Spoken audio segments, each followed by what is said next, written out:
United States of America. Born in 1776, our country is the offspring of a religious-based heritage of liberty under law. Blessed with great natural resources and a pioneer people given to industry and moral discipline, our nation grew to be strong and prosperous and developed the finest governmental system ever devised by man. America soon became known as the refuge of the world's tired, hungry, and poor. Millions left everything in the old world to start over in a land that rewarded initiative and hard work and perseverance.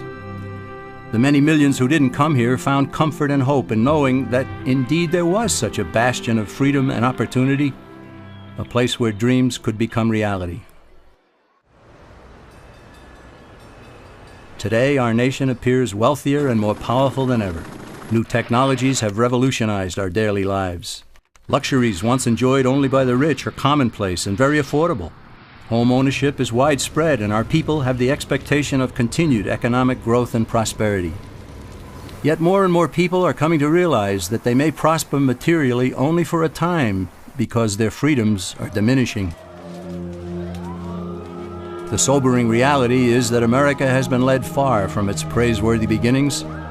Our people and businesses groan under a heavy burden of economic, political, and social problems, which are the result of a widespread departure from the fundamental truths that made our nation great. If the United States of America is to endure, citizens far and wide must once again come to understand, embrace, and live by timeless concepts called Americanism.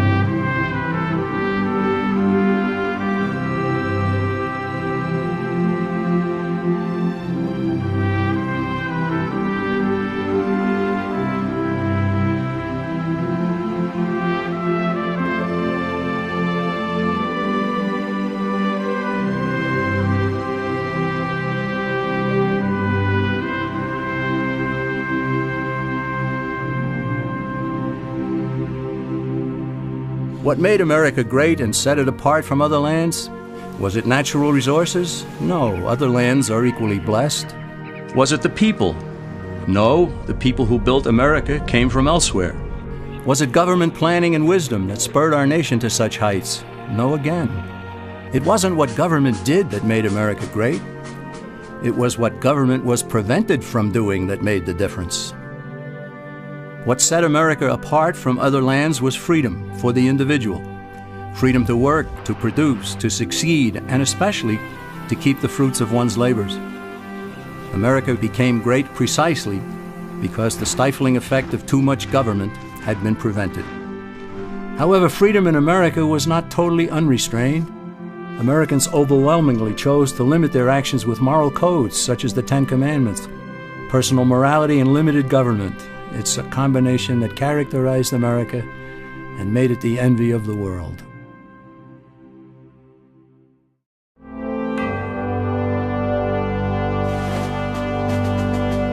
When our founding fathers decided they'd had enough of British oppression, they broke away and declared independence.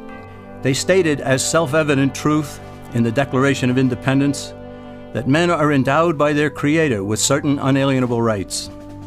In other words, God gave man his rights, and that among them are life, liberty, and the pursuit of happiness.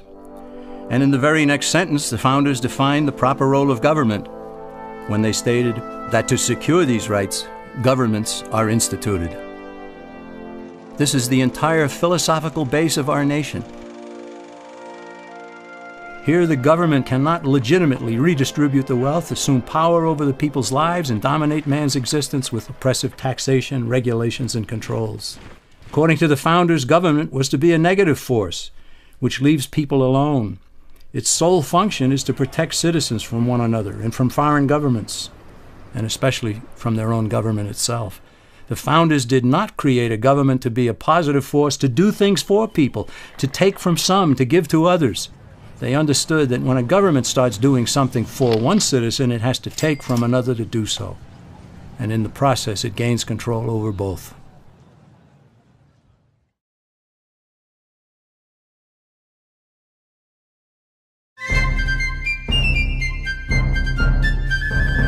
Britain's rulers didn't accept the Declaration of Independence, so our forefathers had to fight a war to make it stick. By 1783, the War for Independence had been won, and British forces were sent back across the sea. But the governmental system at that time was weak. It had no power to settle disputes between the states, nor the power to tax for proper needs, such as national defense. So in 1787, delegates from 12 of the 13 states met in Philadelphia to revise the system, and they produced an entirely new governmental structure known as the Constitution of the United States. Keeping faith with the thunderous assertions in the Declaration, the Constitution was written to govern the government, not the people, and not the states, each of which was a jealous guardian of its own sovereignty. The founders created a central government with strictly limited powers. This left the states free to compete with one another to be the best state, the one with the least amount of taxation and controls, one where citizens would want to build a business and raise a family. That spirit of competition produced excellence, as honest competition always does. It's important to note that the Constitution wasn't forced on the people. It was sent back to the states for ratification, and several of the Founding Fathers wrote essays explaining it in an effort to persuade fellow Americans to adopt this new system of government. Some of the essays written by James Madison, Alexander Hamilton, and John Jay were collected into a volume known as the Federalist Papers. Those essays provide valuable insights into the intent of the founders in establishing our government. Eventually, all 13 states ratified the Constitution, and then each ratified the first 10 amendments known as the Bill of Rights, further tying the hands of the federal government. These amendments are indeed about rights, but it would have been better had the Bill of Rights been labeled the Bill of Limitations on Government. Why? Because it's vital to realize that the Bill of Rights never gave citizens any rights whatsoever. Its sole purpose was to safeguard God-given rights by limiting government power. The founders even insisted that Congress shall make no law about speech, religion, the press, assembly, the right to petition, the right to keep and bear arms, and so on. These amendments are directed squarely at the federal government, not the individual and not the states. They are like most of the 10 Commandments, which are essentially thou shalt nots. The Bill of Rights says Congress shall not, all the way up to the marvelous 10th Amendment, which says in effect, if we forgot anything, you can't do that either.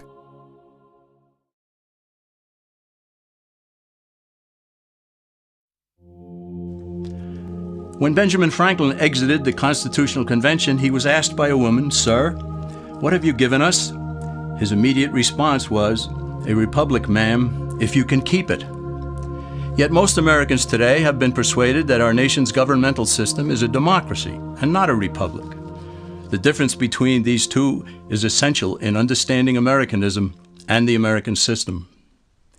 Before we discuss political systems, however, it's helpful to address the confusion that has been spread about the political spectrum.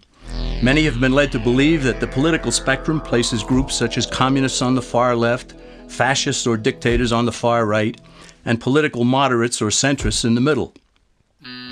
However, a more accurate political spectrum will show government having zero power on the far right to having 100% power on the far left. At the extreme right, there is no government. The extreme left features total government under such labels as communism, socialism, Nazism, fascism, princes, potentates, dictators, kings, any form of total government. Those who claim that Nazis and fascists are right-wing never define their terms. This amounts to spreading confusion. Toward the middle of the political spectrum can be found the type of government limited to its proper role of protecting the rights of the people. That's where the Constitution of the United States is. Those who advocate such a form of government are really constitutional moderates. So let's analyze the basic forms of government. They are monarchy or dictatorship ruled by one, oligarchy ruled by a few, democracy ruled by a majority, republic ruled by law, and anarchy, which is ruled by no one. In discussing these five, we'll see that they can be narrowed down to even fewer. Looking first at monarchy or dictatorship, this form of government doesn't really exist in the practical sense. It's always a group that puts one of its members up front, A king has his council of nobles or earls, and every dictator has his bureaucrats or commissars, the men behind the scenes. This isn't ruled by one, even though one person may be the visible leader. It's ruled by a group. So let's eliminate monarchy, dictatorship, because it never truly exists. Oligarchy, which is ruled by a group, is the most common form of government in all history. And it is the most common form of government today. Most of the nations of the world are ruled by a powerful few, and therefore oligarchy remains. At the other end, we find anarchy, which means without government. Some people have looked over history and found that many of its worst crimes were committed by governments. So they decided that having no government might be a good idea. But this is a mistake, because as the ancient Greeks stated, without law there can be no freedom. Our founding fathers agreed and held that some amount of government is a necessary force in any civilized, orderly society. In a state of anarchy, however, everyone has to guard life, liberty, and property, and the lives of family members. Everyone must be armed, and movement is severely restricted because one's property has to be protected at all times. Civilized people have always hired someone to do the guarding, a sheriff, a police force, or some branch of government. Once law enforcement was in place, the people were freer. They could leave their property, work in the fields, and so on. In short, the proper amount of government makes everyone freer. There are some who advocate anarchy, however, not because they want no government, but because they don't like what they have. They use anarchy as a tool for revolutionary change. The condition of anarchy is very much like a vacuum where something rushes in to fill it. These calculating anarchists work to break down the existing government with rioting, killing, looting, and terrorism. Tragically, the people living in such chaos often go to those best able to put an end to it and beg them to take over and restore order. And who is best able to put an end to the chaos? The very people who started it. The anarchists who created the problem then create a government run by them, an oligarchy, where they have total power. This is exactly what happened in Russia that led to Lenin taking total power, and in Germany where Hitler's brown shirts created the chaos that brought him to power. But anarchy isn't a stable form of government. It's a quick transition from something that exists to something desired by the power-hungry. It's a temporary condition, and because it isn't permanent, we eliminate it as well. The word democracy comes from two Greek words, demos, meaning people, and kratein, meaning to rule. Democracy, therefore, means the rule of the people, majority rule. This, of course, sounds good, but suppose the majority decides to take away one's home, or business, or children. Obviously, there has to be a limit. The flaw in democracy is that the majority isn't restrained. If more than half the people can be persuaded to want something in a democracy, they rule. What about republic? Well, that comes from the Latin, res meaning thing, and publica meaning public. It means the public thing, the law. A true republic is one where the government is limited by law, leaving the people alone. America's founders had a clean slate to write on. They could have set up an oligarchy. In fact, there were some who wanted George Washington to be their king. But the founding fathers knew history, and they chose to give us the rule of law in a republic, not the rule of a majority in a democracy. Why? Let's demonstrate the difference in the setting of the Old West. Consider a lynch mob in a democracy. 35 horseback riders chase one lone gunman. They catch him, and they vote 35-1 to hang him. Democracy has triumphed, and there's one less gunman to contend with. Now consider the same scenario in a republic. The 35 horseback riders catch the gunman and vote 35-1 to hang him, but the sheriff arrives, and he says, "You can't kill him. He's got his right to a fair trial." So they take the gunman back to town. A jury of his peers is selected, and they hear the evidence and the defense, and they decide if he shall hang. Does the jury even decide by majority rule? No, it has to be unanimous or he goes free. The rights of the gunman aren't subject to majority rule, but to the law. This is the essence of a republic. Many Americans would be surprised to learn that the word democracy does not appear in the Declaration of Independence or the U.S. Constitution, nor does it appear in any of the constitutions of the 50 states. The founders did everything they could to keep us from having a democracy. James Madison, rightly known as the father of the Constitution, wrote in essay number 10 of the Federalist Papers, "Democracies have ever been spectacles of turbulence and contention, have ever been found incompatible with personal security or the rights of property, and have in general been as short in their lives as they have been violent in their deaths." Alexander Hamilton agreed, and he stated, "We are a republican government. Real liberty is never found in despotism or in the extremes of democracy." Samuel Adams, a signer of the Declaration of Independence, stated, "Democracy never lasts long. It soon wastes, exhausts, and murders itself." The founders had good reason to look upon democracy with contempt, because they knew that the democracies in the early Greek city-states produced some of the wildest excesses of government imaginable. In every case, they ended up with mob rule, then anarchy, and finally tyranny under an oligarchy. During that period in Greece, there was a man named Solon, who urged creation of a fixed body of law not subject to majority whims. But where the Greeks never adopted Solon's wise counsel, the Romans did. Based on what they knew of Solon's laws, they created the 12 tables of the Roman law and, in effect, built a republic that limited government power and left the people alone. Since government was limited, the people were free to produce, with the understanding that they could keep the fruits of their labor. In time, Rome became wealthy and the envy of the world. In the midst of plenty, however, the Roman people forgot what freedom entailed. They forgot that the essence of freedom is the proper limitation of government. When government power grows, people freedom recedes. Once the Romans dropped their guard, power-seeking politicians began to exceed the powers granted them in the Roman Constitution. Some learned that they could elect politicians who would use government power to take property from some and give it to others. Agriculture subsidies were introduced, followed by housing and welfare programs. Inevitably, taxes rose and controls over the private sector were imposed. Soon, a number of Rome's producers could no longer make ends meet, and they went on the dole. Productivity declined, shortages developed, and mobs began roaming the streets, demanding bread and circuses from the government. Many were induced to trade freedom for security.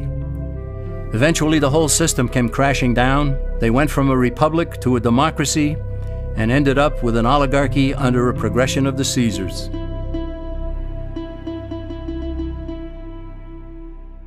Thus, democracy itself is not a stable form of government. Instead, it is the gradual transition from limited government to the unlimited rule of an oligarchy. Knowing this, we as Americans are ultimately left with only two choices. We can keep our republic, as Franklin put it, or we will inevitably end up with an oligarchy, a tyranny of the elite.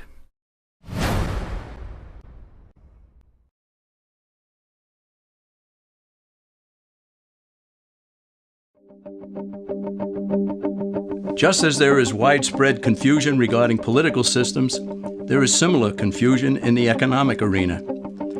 All during the 20th century, Americans were led to believe that there was a great struggle going on between capitalism and the communist world. Undoubtedly, a struggle existed, but the real adversaries were rarely identified properly. No discussion about economic systems will make sense without first defining terms, and one of the most basic terms in economics is capital, whose definition is the means of production. To illustrate what capital is, let's consider a very simple economy.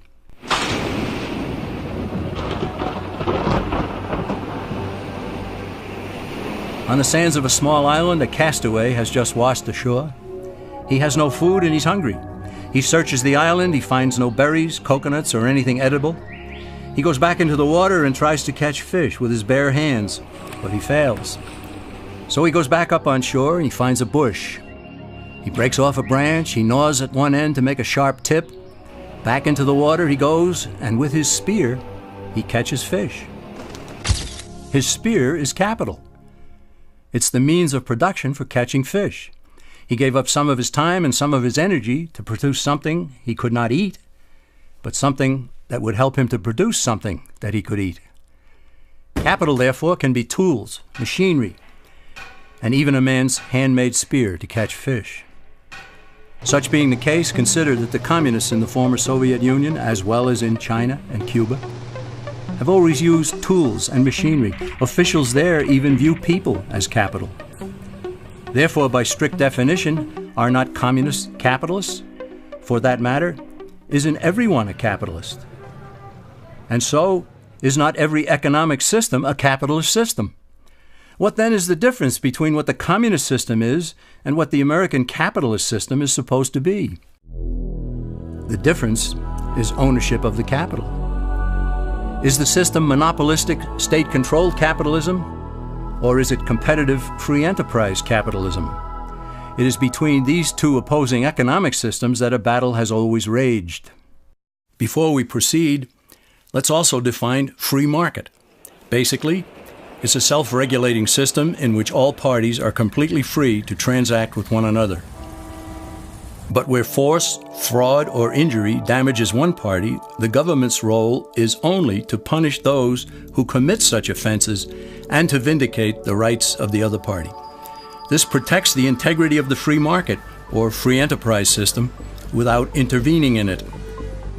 The term private property also needs clarification, for private ownership and control of property is a key component in the free enterprise system. In order for ownership of property to be full and complete, all four of its aspects must be met. These are title, control, use, and the ability to dispose of what a person owns. In a free market economy, these aspects are unrestrained, so long as the owner does not infringe on the legitimate rights and claims of others. True ownership of property and freedom go hand in hand. They always have. Now let's compare the two systems of capitalism. In the competitive free enterprise system, capital or property is both owned privately and controlled privately. In the monopolistic system, holding title to capital can be accomplished privately or by the state. But more importantly, capital is controlled by the state or by the elite few who control the state. The Communist Manifesto, which contains the basic program for all communists and all socialists, explicitly preaches the destruction and abolition of private property. Karl Marx understood the powers of controlling capital, and so have all communists and socialists who have ever looked and still look to Marx as their leader. State-controlled capitalism results in high prices and low quality. After all, why would a monopoly strive to improve if it has no competition? On the other hand, honest, thrifty, and hardworking producers throughout the world prefer a competitive free enterprise system for all. Here, low prices and high quality prevail because a variety of producers will seek to attract the widest amount of customers. Competition results in excellence and always has. Just as the political spectrum shows the range of government power, we can also plot the various economic systems along another spectrum. These forms of government control in the market stand in sharp contrast with a completely free market. In the last century or so, there have been basically four forms of state-controlled economies, all on the far left of the economic spectrum: fascism, Nazism, socialism, and communism. In each, the government controls the capital. The difference among these is how much is owned or controlled outright by the government. In a fascist system, the government doesn't own businesses on paper, but it does control them. In Mussolini's Italy, even though he didn't hold title to businesses, he told the owners what to produce, how much to produce, when to produce, where to buy raw materials, who to hire, who to fire, and what price to charge. The rest, he said, was up to them.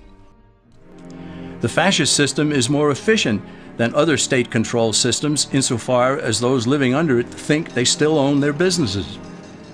Shopkeepers concern themselves with maintenance on the machinery, employee relations, painting the building, and so forth. But the government controls owners through an array of taxation and regulations.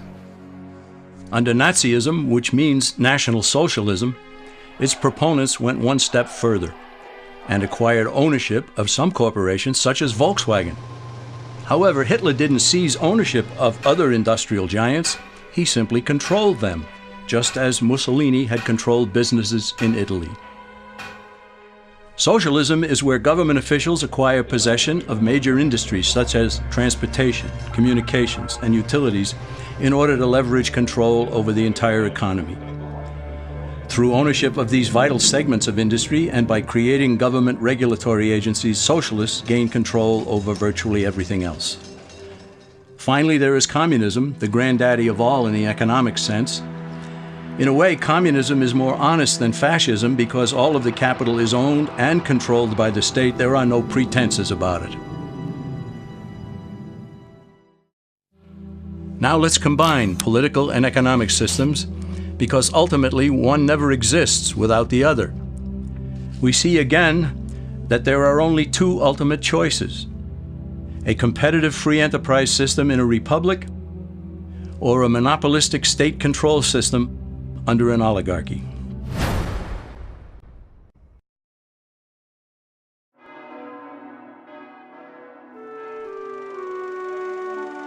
A moral people have always been a vital element of America's strength. The Founding Fathers well understood the biblical teaching that righteousness exalteth a nation. They also knew that expecting a free market economy and limited government under a republic to endure without morality was expecting the impossible. James Madison cautioned that limited government alone was inadequate for our nation. And John Adams observed, "Our Constitution was made only for a moral and religious people. It is wholly inadequate to the government of any other." George Washington stated, "Reason and experience both forbid us to expect that national morality can prevail in exclusion of religious principle." Yet there are people today who think that liberty is license and that morality is unimportant or irrelevant to politics and economics. But as Benjamin Franklin added, only a virtuous people are capable of freedom. As nations become corrupt and vicious, they have more need of masters.